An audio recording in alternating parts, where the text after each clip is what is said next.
Oi, gente, tudo bem? Vamos falar sobre a mente na perspectiva do Ayurveda. Esse era o segundo tema, né? Na verdade, estava empatado com o corpo na enquete que a gente fez, mas despertou bastante curiosidade das pessoas, então vamos aprofundar um pouquinho mais nisso. Eu sou a Jéssica, sejam todos muito bem-vindos. E esse é um tema muito interessante, até uma oportunidade, gente, da gente perceber como a nossa mente funciona e como que podemos usar isso a nosso favor. Como, né, a maior parte dos conteúdos aqui tem esse objetivo, mostrar como que funciona, mostrar sinais de quando tá tudo bem, quando precisa dar uma ajustada ali e práticas de como eu posso usar melhor a minha mente. Então, esse é mais ou menos a linha aí que a gente vai seguir durante esse vídeo. E também esse tema é interessante porque a gente já ouviu, acho que a maioria das pessoas aqui, que pessoas de alta performance, sejam líderes, sejam atletas e etc., são meditadores ou meditam praticamente diariamente, quando não diariamente, né? Então, esse domínio mental, ele é capaz de levar a gente além. Isso eu não tenho dúvida nenhuma, né? Porque a meditação é um exercício mental, né? Onde a gente vai elevando a nossa capacidade mental, descobrindo novos níveis e tendo outras respostas e outras performances, né? Dentro do meu comportamento. Então, o Ayurveda também fala sobre isso, sobre o nosso comportamento, e vamos entender um pouquinho mais. O que eu não vou falar aqui? Como fica muito difícil falar de todos enfim, todas as coisas que abrangem a mente, eu não vou aprofundar muito em alguns estágios mentais, como ansiedade, como depressão, embora a saúde mental esteja alarmante nesse momento, né? A gente vê aí nos últimos anos um aumento da incidência, né, da quantidade de doenças mentais, a gente vê um aumento no uso de medicação, né, buscando um equilíbrio mental também. Então, eu não vou aprofundar nesse tema, mas a partir do princípio de como a mente funciona, vai dar para fazer uma relação sobre isso também, caso seja o seu interesse. E também de algumas dicas de como manter a saúde mental, embora isso é muito variável e depende muito do estágio que a pessoa tá, né? E isso não substitui de maneira nenhuma uma consulta terapêutica, um acompanhamento psicológico ou até psiquiátrico, se for o caso, tá? Então eu vou falar aqui da perspectiva do Ayurveda para como a mente funciona, né? Uma mente partindo do princípio ali que ela está em equilíbrio, o estado geral, e eu vou dar alguns exemplos dessa flutuação aí. Bom, vamos lá. Você já deve ter percebido que em alguns horários a sua mente está mais limpa, mais clara, algumas coisas fluem e chega a alguns momentos do dia onde de repente você está mais cansado, recebeu muitos estímulos que as coisas já não processam, né, muito bem, ou quando a gente está com fome, o nosso cérebro não funciona tão bem, até pelo gasto de energia que a gente precisa para que essa máquina funcione muito bem. Então, o nosso cérebro consome bastante energia e a nossa dieta, obviamente, está muito associada com isso também. Então, corpo é o nosso próximo tema, mas eu já estou aqui adiantando que somos seres integrados, então não tem como falar só de mente. A mente vai envolver o corpo e também as emoções, né? Muito do que a gente recebe vai ser processado em inteligência ou em consciência, e isso vai ter um efeito também emocional. Segundo a Ayurveda, a gente recebe através dos nossos 5 sentidos todos os estímulos, né? Tato, olfato, paladar, visão e audição. A gente recebe estímulos, processa internamente, que é um processo de digestão, na visão da Ayurveda, digestão não é só aquilo que acontece com a comida, é com tudo que eu recebo. E esses estímulos são processados para serem transformados em consciência e inteligência, ou seja, virem para um nível mais mental. E falando agora um pouco de fisiologia mesmo, não especificamente de Ayurveda, a gente tem o nosso sistema nervoso que tem uma resposta tanto da mente para os 5 sentidos quanto dos sentidos para a mente. Então existe essa conversa aí de mão dupla. Mais uma vez, tudo é integrado, né? E isso tem muito a ver com a nossa resposta ao estresse também. Se der tempo, eu falo um pouquinho sobre isso, senão posso fazer um vídeo depois. Deixem aqui nos comentários se vocês se interessam por isso também, né? Mas vamos lá. Falando de Ayurveda e mente, a nossa mente tem algumas características, 3 características, que é Sattva, Rajas e Tamas. São responsáveis por tudo que é criado, né? Toda a criação vem dessas 3 características aí. Sattva está ligado com o estágio, com a característica mais pura da mente, de maior consciência, de maior percepção, né? Isso é Sattva. É o que cria a percepção e também aquela característica responsável pela nossa conexão espiritual. Então, esse é o estado mental que a gente gostaria que estivesse predominante, né? Porque traz mais clareza, percepção e pureza mental. Mas as 3 características são essenciais e eu vou explicar por quê. A segunda que eu vou falar aqui é Rajas. Rajas está mais ligado à excitação, a movimento, à extroversão, por isso que ela é necessária, porque através de Rajas e Sattva, por exemplo, eu consigo prestar atenção em alguma coisa. Então é super importante. É através de Rajas, por exemplo, que eu planejo o meu dia ou as minhas atividades e etc. Muito importante Rajas também. Entretanto, um excesso dessa característica de movimento demais, é o que pode levar a características ansiosas, por exemplo, ao estado mental mais ansioso. Então, quando eu recebo muito estímulo e estou com a mente muito agitada, é onde Rajas está desequilibrado e é considerado inclusive um dosha da mente. Rajas e Tamas são doshas da mente porque passam por desequilíbrios, né? E agora já dei um spoiler aí, que a terceira qualidade mental é Tamas, e Tamas é responsável pela inércia, por aquilo que é mais pesado, por destruição também, mas é muito importante para materializar, até por causa dessa densidade. Tamas também é importante para a gente entrar nesse estágio mais lento e poder se regenerar. Então, um estado mais sonolento, que leva a gente para esse estado de recuperação.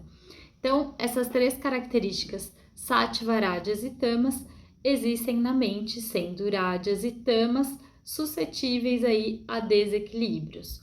Um desequilíbrio de Tamas, por exemplo, é o excesso dessa inércia, dessa densidade, que pode levar a um estado mental mais depressivo, por exemplo. Então, né, é muito importante a gente entender que as 3 qualidades são essenciais para a gente conseguir ter equilíbrio, entretanto, elas passam por oscilações e é importante a gente estar de olho, porque, mais uma vez, o Ayurveda entende que coisas semelhantes aumentam semelhantes. Então, se a minha mente já é agitada e eu ainda tenho mais e mais estímulos, não passo por esse estágio de acalmar, de maior densidade, né, essencial, eu posso chegar a um estágio ansioso.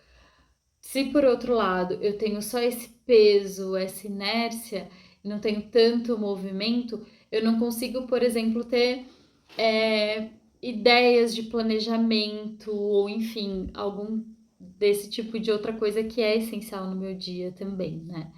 Então, os 3 são essenciais, mas às vezes eu preciso balancear. Se a minha mente está mais agitada, muito movimentada, opa, isso pode me levar a um estágio ansioso. Então, vamos acalmar a mente, né? Inclusive, essa habilidade de conseguir acalmar a mente é considerado um rejuvenescimento mental no Ayurveda, né? Porque aí a gente consegue voltar para um estágio de maior equilíbrio e, através do nosso comportamento, também levar para uma atividade mais sáttvica. Da mesma forma que Sattva, Rajas e Tamas existem proporções individuais dessas três qualidades em cada pessoa, que vão dizer muito sobre a personalidade, o comportamento dela, a gente consegue aperfeiçoar esse comportamento e fazer a via de mão dupla também.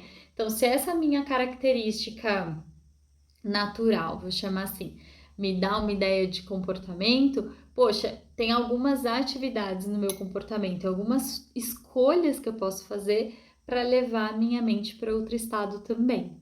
Isso é muito importante de dizer. Só um parêntese aqui, eu tenho usado os termos Sattva, Rajas e Tamas. Não precisem se preocupar com esses termos, tá? Porque eu vou explicando, como vocês viram aqui, o que significa cada um. Mas o Ayurveda, ele é uma ciência milenar cujos livros tradicionais e a base desse conhecimento foi escrita em sânscrito. Então, e é uma língua muito diferente da base da nossa língua aqui hoje, né? E do idioma que a gente usa. Então, muita coisa não vai ter tradução. Então, eu uso o termo para ficar mais fácil aqui esclarecer e que vocês entendam, mas não precisam se preocupar que eu vou explicando aqui o conceito para vocês, tá? É só uma forma de deixar um pouco mais fácil a compreensão. Bom, continuando. Uma das formas da gente regular a nossa força vital, a nossa consciência, a nossa inteligência é prana no Ayurveda. E uma das formas de regular prana é através da respiração. Não é a única, mas é uma muito importante. Então, exercícios respiratórios são essenciais para, por exemplo, tirar a gente de um estágio de estresse, que é um estágio mental onde a gente está pronto para luta ou fuga, né? E tem várias pesquisas assim científicas sobre isso. Tem alguns exercícios respiratórios que são capazes de reduzir a pressão arterial até quase que imediatamente, sendo que uma pressão mais elevada se dá um estado mais de estresse, né? Ou de uma resposta de luta ou fuga. Então, isso são estudos recentes, né? Mas o Ayurveda já tinha esse conhecimento lá atrás de que prana e a respiração são muito importantes para a gente trazer de volta essa clareza, né? Então, uma respiração mais curtinha, eu nem puxo todo o oxigênio que eu preciso para circular e fazer todas as atividades que o corpo precisa, né? E nem elimino todo o gás carbônico dentro de mim. Então, uma respiração mais longa, ela consegue distribuir melhor o oxigênio no meu corpo e estabelecer um fluxo de energia mais equilibrado. Então, é muito comum nos estados de estresse ou de ansiedade uma respiração mais curta.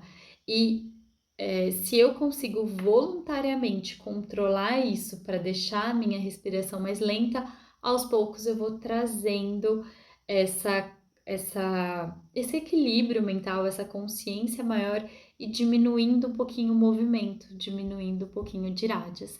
Então, esses foram exemplos aqui práticos para vocês entenderem como isso funciona, né? Espero que tenha ficado claro. Inclusive, eu já passei por estados de ansiedade na vida, de ter crises, enfim, crises super fortes. E eu fazia exercício de respiração durante o dia para me ajudar e faz uma diferença absurda.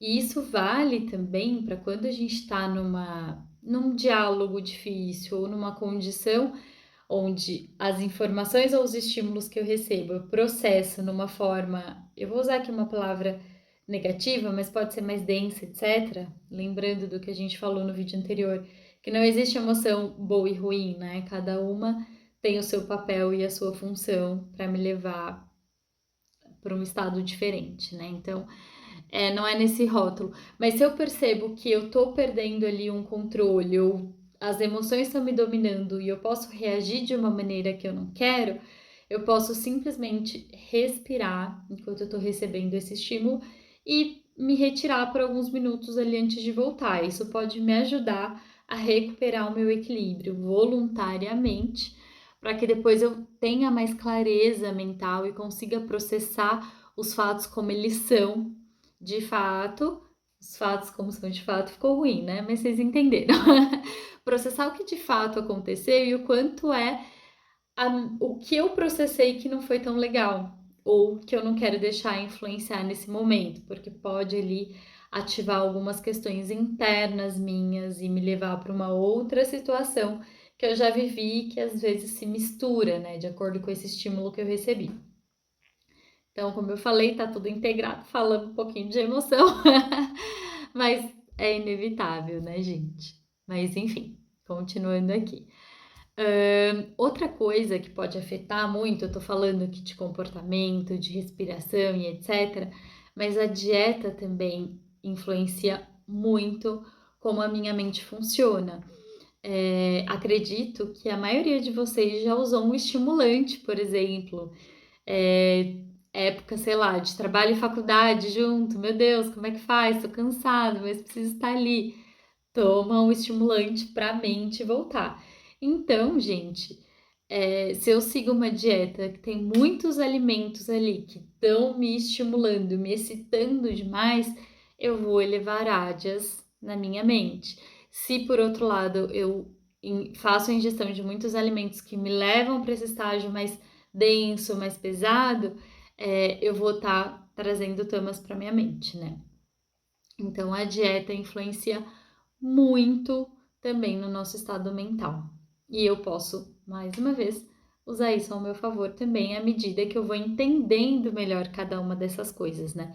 Esse é um vídeo geral, não vou conseguir aqui explicar um pouco mais isso no detalhe, mas à medida que a gente for evoluindo nos conteúdos, vai ficar mais fácil trazer esse tipo de informação aqui para vocês, uma vez que a base já está mais clara, né, e mais estabelecida. Então, a nossa mente também tem um ritmo próprio. Por exemplo, de manhã é onde normalmente eu tenho maior habilidade de fazer as coisas que exigem mais do meu intelecto, exigem mais atenção e percepção. E à noite, quando eu já estou mais cansada ou nos momentos de muita fome, não é uma hora legal para exigir muito do nosso intelecto, né? E se eu uso muito estimulante, etc., para querer estar sempre ali no auge da minha performance, eu posso estar elevando muito rádias, aumentando muito o movimento da minha mente e gerando um estado ali mais ansioso e também, gente, não respeitando o ciclo de regeneração que às vezes é necessário. Como eu comentei, tudo que a gente recebe precisa passar por um processo de assimilação. E essa assimilação requer energia e requer tempo. Se eu estou só recebendo e não estou conseguindo assimilar, eu me sobrecarrego. Eu sobrecarrego essa máquina aqui que eu sou. Então, é importante tomar cuidado com tudo isso, né? E aí, entrando em dieta, a gente fala um pouco mais de corpo, mais para frente a gente fala aí, dá alguns exemplos de como esses alimentos estimulantes funcionam de fato no meu corpo, né? E de por que isso não é tão legal em alguns momentos. Em outros pode ser super bem-vindo, né? Mas nem sempre, ok? Então vamos lá. Falando de um outro exercício mental além da respiração, existe a meditação, que é super poderosa. Meditação, a definição, é um exercício mental. E por que exercício mental? A nossa mente é parecida com os nossos músculos. Não é só sair usando. Se eu usar de forma inteligente, eu vou descobrindo que ela tem potenciais diferentes que às vezes eu nunca explorei. Fazendo um parêntese astrológico aqui, que nem sempre eu consigo evitar.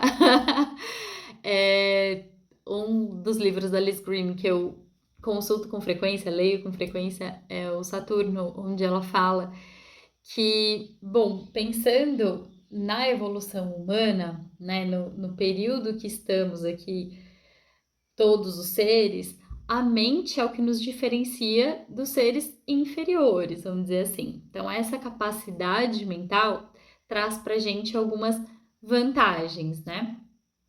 Entretanto, isso é muito recente. Se a gente pensar no desenvolvimento cerebral e no caminho aí da evolução da vida, o período que a gente tem esse mecanismo funcionando estabelecido é muito curto. Então a gente ainda está aprendendo a usar essa máquina da melhor forma. Mas o que ela diz no livro é que nem todo mundo sabe pensar. E nem todo mundo quer fazer isso, porque leva a gente a vários lugares de medo mesmo, de coisas que eu nunca experienciei. E até de me levar para a consciência de algumas coisas que podem ser doloridas.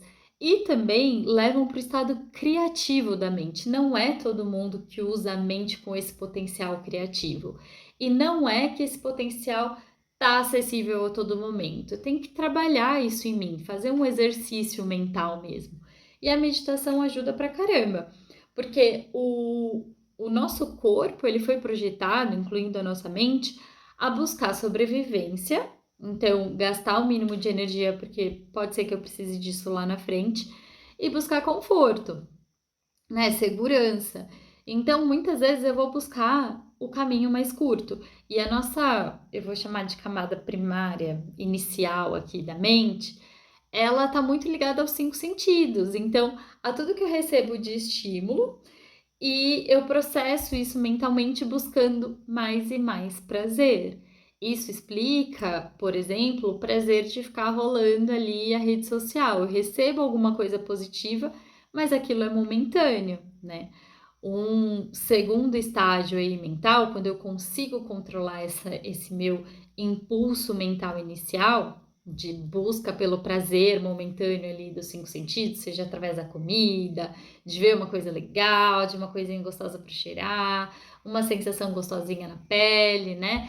E até compulsões mesmo alimentar e sexual, de ir além. Claro que existem estágios patológicos, não é simples assim, medita e já chega lá. Não, é uma caminhada, é um exercício e muitas vezes eu preciso de ajuda, né? Quando é um caso patológico aí, médica, por exemplo. Mas enfim, fecha parênteses, voltando aqui. Um segundo estágio da mente é aquele que regula, por exemplo, a minha memória, o meu aprendizado, né? E essa parte da minha mente aqui, ela exige um pouco mais de mim. Então, é a parte que consegue fazer o que precisa ser feito, que é aqui no córtex pré-frontal.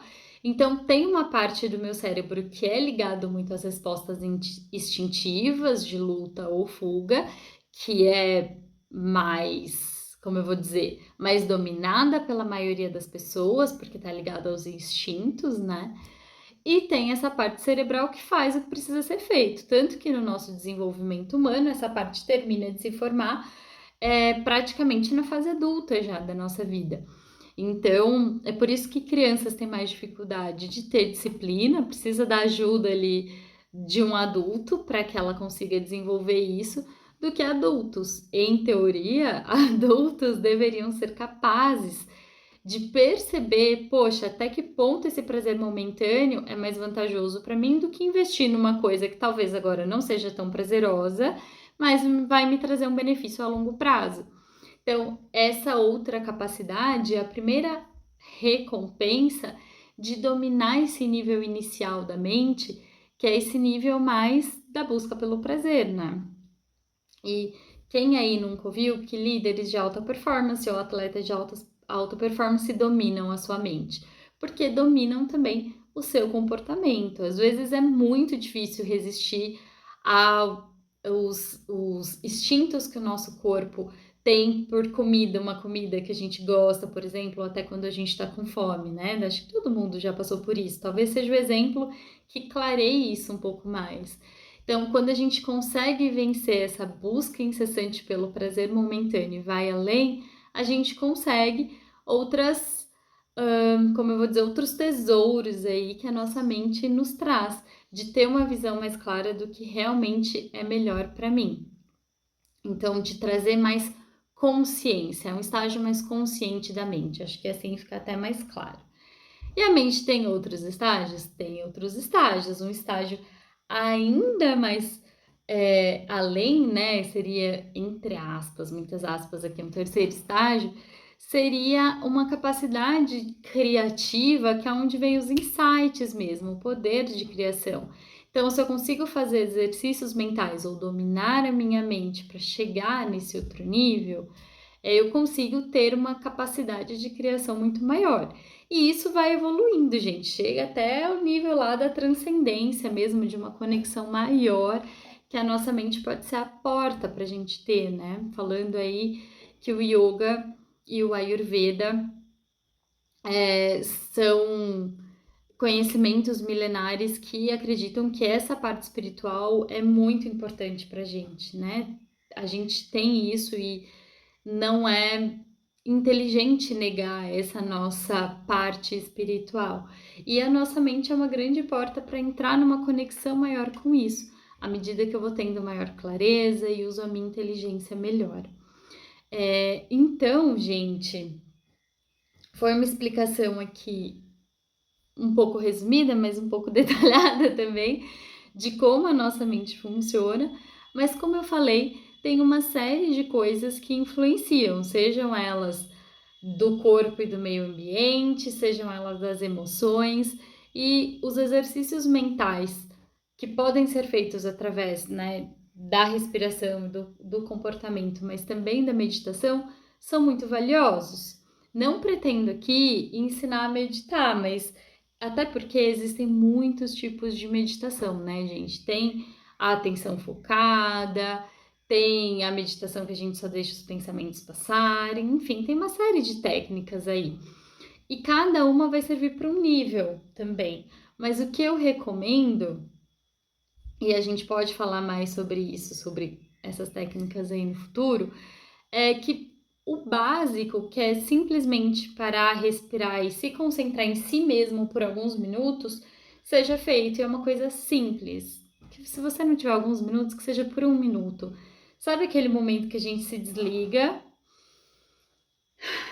respira, levanta, dá uma circulada, volta e se centra?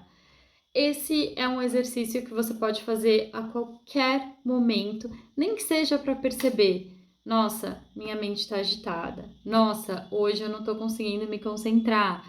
Para você se perceber qual é o estado que eu mais fico, né?